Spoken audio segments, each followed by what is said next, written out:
Halo, selamat berjumpa lagi dengan saya, Dr. Insinyur Iwan Jondra, MSI.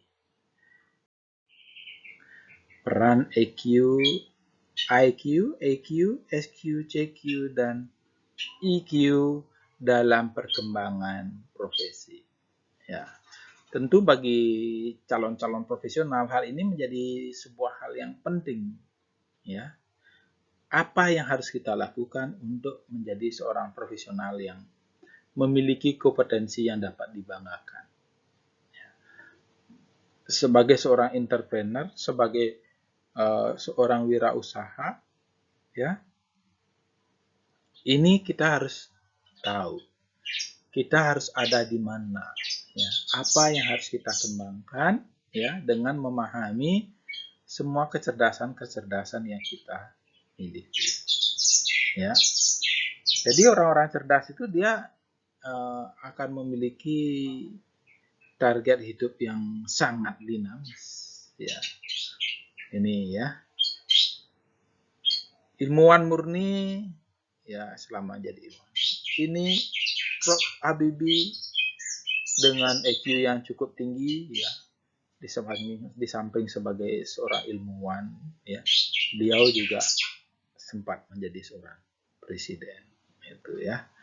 Itu jadi kecerdasan-kecerdasan ini akan membawa kita menuju aktivitas apa gitu. Apa yang kita bisa lakukan. Apakah kita termasuk yang orang cerdas atau orang yang terlalu banyak berpikir sehingga sangat hati-hati sehingga dalam pelaksanaan justru cenderung lambat. Nah, dengan demikian perlu kita pahami peran ini. Ya. Penting Anda mempunyai juga IQ yang tinggi, intelligent quotient yang tinggi. Ya. Nah, kalau orang-orang yang memiliki IQ tinggi, maka dia akan mengandalkan hasil feasibility study, ya. Untuk mengambil suatu tindakan, dia harus mempelajarinya dari berbagai sisi, ya. Sehingga perhitungannya banyak, ya. Itu.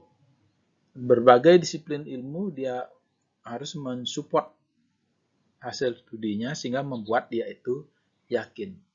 Jadi kalau orang yang IQ-nya tinggi ini dia mengambil keputusan dengan banyak pertimbangan. Itu. Dan kalau IQ-nya tinggi, keputusan yang diambil biasanya tepat, walaupun kadang lambat gitu. Ya, kadang lambat itu kelemahannya kalau orang ya IQ. Ya, karena dia harus memperhitungkan banyak hal. Gitu. Sedangkan kalau di dalam kita sebagai seorang entrepreneur, ya, di samping kita memiliki kemampuan, tetapi juga kita harus memiliki kecepatan, ya, kecepatan berpikir, kecepatan berbicara, kecepatan untuk berbuat. Nah, kalau jadi seorang wirausaha yang IQ-nya tinggi, maka segala sesuatunya itu dihitung, matematisnya, untungnya, ruginya, investasinya berapa, ya, kemudian ROI-nya berapa, return of investment-nya, ya, itu. Kemudian yang selanjutnya adalah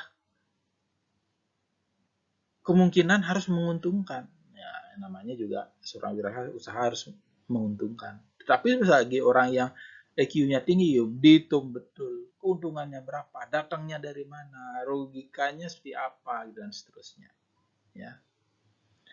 Nah, seperti yang saya sudah sampaikan tadi bahwa seorang wirausaha dengan IQ tinggi dia akan banyak sekali pertimbangannya. Ya. Banyak sekali pertimbangannya untuk mengambil suatu keputusan, misalnya membuka usaha baru, memilih suatu produk, ya, memilih suatu strategi pemasaran, memilih tempat usaha, ya, kemudian dalam menentukan harga, ya, bagaimana menentukan strategi promosi, wah banyak sekali harus yang diperhitungkan untuk mengambil keputusan tersebut, ya. Kemudian rasionalitasnya seperti apa? Baik lokasinya, promosinya, ya, lama pengembalian modal, ya. Kapan memulainya? Kondisinya apa? Pandemi ini udah waktu yang tepat enggak untuk memulai atau harus kita tunggu lagi? Nah, grafiknya dipelajari, perkembangan perekonomian dipelajari, dan lain sebagainya. Nah, ini sepertinya agak bertolak belakang dengan orang yang emotional quotient-nya tinggi. Nah, jadi kalau yang emotional quotient-nya tinggi, dia itu harus cepat, segala sesuatunya harus cepat. Jadi dia mempunyai kecepatan untuk mengeksekusi, walaupun kadang-kadang pertimbangannya kurang. Dan dia mengandalkan feeling gitu. Tidak hanya perhitungan matematis, teoritis, enggak. Tapi feelingnya. Dia lebih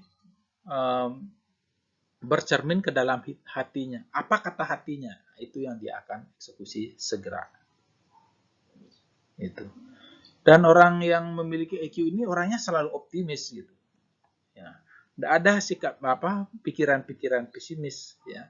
Karena feelingnya dia itu sudah kuat. Jadi dia kontemplasi terhadap dirinya itu sudah kuat sekali. Sehingga dia selalu memiliki sifat optimistik ketika feelingnya itu sudah mencapai titik tertentu. Nah, dan dia berkeyakinan kalau feelingnya sudah kuat, dia pasti mencapai kemajuan itu. Dan orang yang emotional quotient-nya tinggi, dia selalu berpikir positif. Bahwa kalau saya mau sukses, saya melakukan sesuatu. Dengan melakukan sesuatu, saya pasti sukses.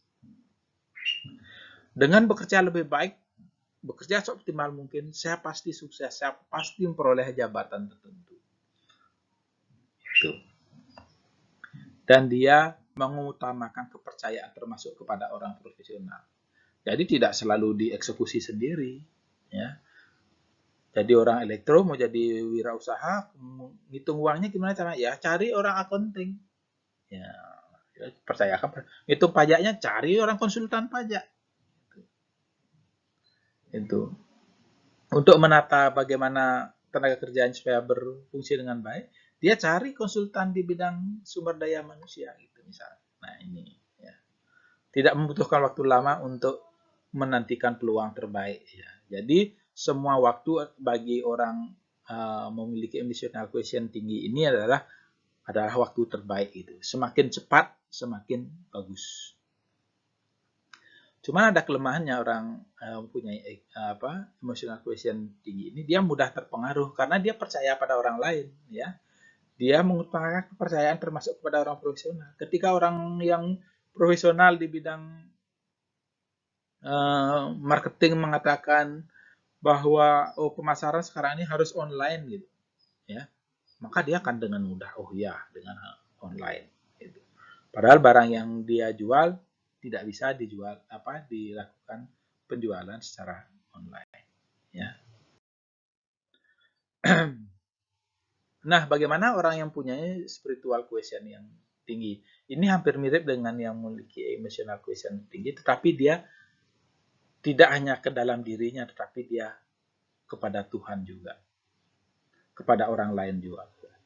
Dan dia orang yang memiliki spiritual quotient tinggi, dia ini tidak akan melakukan hal-hal yang tidak baik ya, dan curang. Gitu. Tidak mungkin, dia pasti hindari. Walaupun ini beruntung besar, tapi ini suatu hal yang curang. Gitu. Tidak dia akan lakukan. Ini tidak halal, tidak sesuai dengan ajaran agamanya. Dia tidak akan lakukan. Ya. Mempertimbangkan manfaat produk atau jasanya. Bagaimana ketika dia melakukan sebuah bisnis atau kegiatan, mengambil kebijakan, dia lebih mempertimbangkan apa manfaatnya kepada orang lain. Ya. Ketika orang menikmati produk, oh dia nih bahagia, dia akan sejahtera dan sebagainya, dia eksekusi bisnisnya. Mempertimbangkan religiositas ya. Jadi itu. Jadi melakukan sesuatu itu dia secara religi gimana? Agamaku memungkinkan nggak ini? Ya. Atau kepercayaanku memungkinkan nggak ini? Gitu. Pengisian pundi-pundi profitnya fair. Jadi dia kalau memang karyawannya itu layak dihargai lebih, dia pasti hargai lebih. Gitu. Sehingga dia tidak mengambil untung sebesar-besarnya, tetapi memakan keringat orang lain gitu, atau penghasilan orang lain tidak begitu. Dia selalu memikir bahwa ini fair loh untuk orang itu, ya. Sehingga orang yang profesional dia bayar lebih tinggi gitu kan itu. Nah, dia tidak semata-mata berpikir keuntungan, tapi bagaimana ini bermanfaat bagi kehidupan orang banyak setiap keputusan yang dia ambil maupun bisnis yang dia lakukan. Orang yang spiritual quotient-nya lebih tinggi ini biasanya dia penampilannya tenang, nyaman, ya, karena dipenuhi oleh nilai-nilai moral dan spiritual. Ya. Kalaupun dia mengalami kegagalan, wah ini kegagalannya ya mungkin Tuhan sudah menggariskan seperti ini. Jadi orang yang SQ-nya tinggi ini dia cenderung seperti itu. Tidak akan mencari, oh saya gagal karena si A curang, oh karena si A merugikan saya, karena oh si B menelikung saya dan lain sebagainya. Tidak akan seperti itu pemikiran orang yang bagaimana orang yang creativity quotient-nya tinggi. Ya, jadi dia harus memiliki kecerdasan kreatif. Orang-orang kreatif ini dia selalu berpikir berbeda dengan yang lainnya. Ya. Jadi orang kreatif itu prosesnya sendiri, dia meneliti, melihat, mengamati, ya. Dari hasil yang dia amati ini dia menciptakan sebuah visi, ide-ide, ya. Kemudian dia memikirkan ide ini, mengolah dalam pikirannya. Kemudian menuangkan pikiran, dia mengajak semua orang, banyak orang untuk mencurahkan pikirannya dalam bentuk tulisan apapun yang menunjang kreativitasnya. Nah, berdasarkan pengamatannya, visi yang dia miliki, dia pikirkan dari curah pikir, dia akan melakukan desain. Ya. Desain suatu hal yang baru yang orang lain belum miliki. Ya. Nah, disinilah menghasilkan sebuah kreativitas baru. Nah, tentu desain ini berawal dari pengamatan di lapangan yang menginspirasi mereka untuk melakukan sesuatu ini. Jadi begitu diamati melihat sesuatu, wah, tetangga saya kok bingung cari pulsa listrik ketika listriknya habis pada malam hari. Wah, ini kasihan juga. Nah, otomatis Anda kasih informasi, Anda buat mencari aplikasi yang bisa jual beli energi listrik. Nah, itu ya. Itu misalnya berawal dari ini, akhirnya inspirasinya muncul. Ya, visinya saya ingin membantu orang lain. Dipikir apa? Oh, sekarang ada online, bisa lewat HP saja. Atau apalagi? Oh, apalagi kalau sudah ini, ya. Harus dipikirkan bagaimana menghitung untung ruginya, kan itu. Bagaimana mengambil fee-nya pada orang lain sehingga tidak terlalu banyak mengambilnya sehingga sama-sama happy. Nah, baru desainlah sebuah mekanisme penjualannya. Ya, itu. Jadi, ini merupakan sebuah proses orang-orang kreatif. Jadi berdasarkan kenyataan yang ada di lapangan, dia selalu berpikir bagaimana hal ini bisa dilakukan, diambil peluang ini menjadi kesempatan untuk membantu orang lain dan mengedepankan dan mendapatkan untung juga bagi si entrepreneur ini, ya. Jadi itu. Nah, kalau orangnya adversity quotient-nya tinggi, kecerdasan dalam menghadapi masalah. Nah, ini penting sekali ketika kita menghadapi masalah, kita harus tahu, ya. Kita harus pecahkan bagaimana kita memecahkan masalah. Kenapa permasalahan itu terjadi? Siapa yang mengakibatkan? Apa permasalahan itu? Seberapa besar permasalahan itu? Dan di mana terjadi? Kapan terjadinya? Terus di mana permasalahan tersebut? Kalau ini sudah dirumuskan, maka dia akan menghasilkan solusi untuk menghadapi permasalahan. Ya. Jadi permasalahan itu tidak bisa berhenti kenapa permasalahan itu terjadi. Ya. Apa permasalahan itu? Tidak, kalau hanya sampai di situ berpikirnya, maka Anda tidak akan bisa menyelesaikan permasalahan itu. Anda harus berpikir dengan 5W1H ini. When, where, why, who, what, how. Ya. Nah, ini yang harus lakukan untuk menyelesaikan permasalahan. Jadi seorang entrepreneur begitu menemui suatu peristiwa, dia berpikir kompleks seperti ini, ya, holistik seperti ini, ya. Dia akan temukan gimana way out atau jalan keluar terhadap permasalahan tersebut, ya. Ditambah dengan orang cerdas, terjadilah sebuah produk yang baru. Nah, inilah pemikiran-pemikiran seorang entrepreneur. Ya. Nah, jadi adversity question ini menjadi sangat penting, ya, karena di dalam berwirausaha, ya, kita selalu berpikir menyelesaikan permasalahan orang lain. Dari penyelesaian permasalahan itu kita akan mendapat profit dari situ. Ya. Itu. Nah, saya kira itu. Jadi, terus ketika kita menjadi seorang entrepreneur, manakah yang paling penting? Semua kecerdasan itu penting. Ya. Namun ada hal yang perlu dominan. Ya. Bagi seorang entrepreneur di zaman sekarang itu harus memiliki creativity yang tinggi. Ya. Karena dengan creativity yang tinggi kita punya produk yang khas. Kalau produk kita sudah khas, jadi daya saingnya sudah tidak ada pesaing lain. Ya.